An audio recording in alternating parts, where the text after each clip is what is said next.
শুভ ইলেকট্রিকে আপনাদের মাঝে নতুন আরেকটা ভিডিও নিয়ে আসলাম। দেখতে পাচ্ছেন একটা টেবিল ফ্যান। এই টেবিল ফ্যানটা আসলে বিয়ারিংয়ের সমস্যা। এই একটা বিয়ারিং, ওই পাশে আরেকটা বিয়ারিং আছে, এই পাশে বিয়ারিংটা ভেঙে গেছে। ওই পাশের বিয়ারিংটা আসলে অনেক সমস্যা হয়েছে। ফ্যানটা অতিরিক্ত সাউন্ড করতো, তারপরও চালায় এই ফ্যানটা আসলে নষ্ট করে ফেলেছে। এটা হচ্ছে ভীষণ কোম্পানির একটা ফ্যান, খুবই ভালো মানের ফ্যান।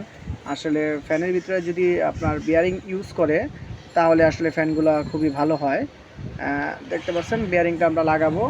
এই যে আর্মিচারের কয়েলটা দেখতে পাচ্ছেন, ওভারলোডও দেওয়া আছে কয়েলের ভিতরে। আমাদের ভিডিওটা দিয়ে দেখেন, চ্যানেলটা সাবস্ক্রাইব করে দিবেন, শেয়ার করে দিবেন। যে কোনো কাজের জন্য আমাদের সাথে যোগাযোগ করবেন।